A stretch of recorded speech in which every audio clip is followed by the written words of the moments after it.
चलिए अब आयत के बारे में हम लोग जान रहे हैं कि आयत क्या होता है और इसका सारा बेसिक कंसेप्ट जानेंगे। आयत आप जानते हो रेक्टेंगल बोला जाता है इसको। तो आयत के बारे में हम लोग जान लेते हैं, रेक्टेंगल के बारे में जानते हैं। अब जानते हैं कि आयत किसको बोलते हैं, ऐसा चतुर्भुज जिसके आमने सामने की भुजा आपस में बराबर होते हैं। ये आमने सामने की भुजा बराबर, ये एल है तो ये भी एल होगा, ये बी है तो ये भी बी होगा।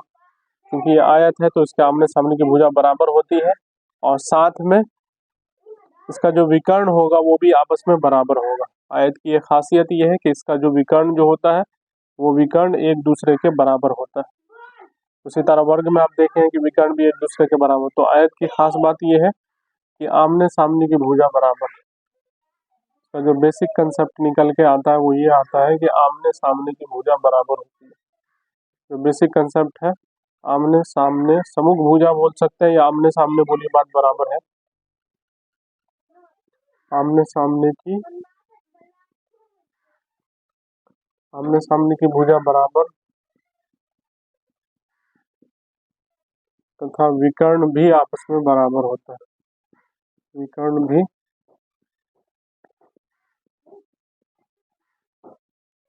आपस में बराबर होता है। तो आमने सामने की भुजा बराबर होता है और विकर्ण भी आपस में बराबर होता है।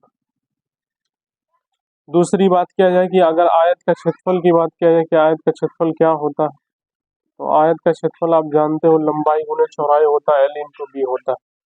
एल इंटू बी का मतलब लंबाई गुने क्या हो गया, चौड़ाई हो गया। उसके बाद यहाँ पे अगर लंबाई आपको निकालनी है तो एल बराबर हो जाता है आयत का क्षेत्रफल बट्टा में चौड़ाई। और अगर यहाँ से आपको चौड़ाई निकालनी है तो आप जानते हैं क्षेत्रफल बट्टा हो जाता है लंबाई।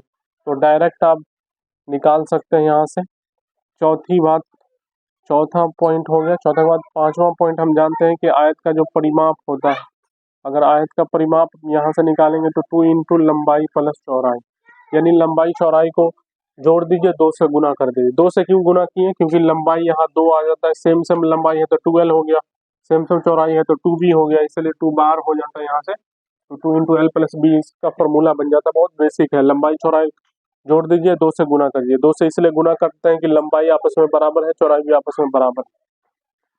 छठी बात किया जाए, अगर आयत का विकर्ण आपको निकालना है तो इसका विकर्ण होता है रूट अंडर लंबाई का स्क्वायर प्लस चौड़ाई का स्क्वायर, एल के root under L square plus B square.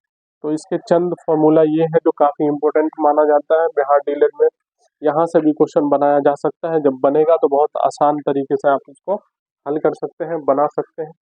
तो उम्मीद करता हूँ कि ये आज जितनी भी बात आपको समझाई गई है वो सबका सब आपको समझ में आया होगा। आपसे मैं ये रिक्वेस्ट भी कर रहा हूँ कि जब भी आप इस वीडियो को देखते हैं तो सबसे पहले डायरी पेन कॉपी लेकर के बैठें और उसको नोट करें। जहाँ समझ में नहीं आ रहा है तो वहाँ पे कमेंट भी करना है, और दूसरी बात फोन करके भी पूछ सकते हो। और जहाँ जहाँ नहीं समझ में आएगा तो बता भी देना। वैसे ये वाली बात जो लास्ट में बोली ये सब कर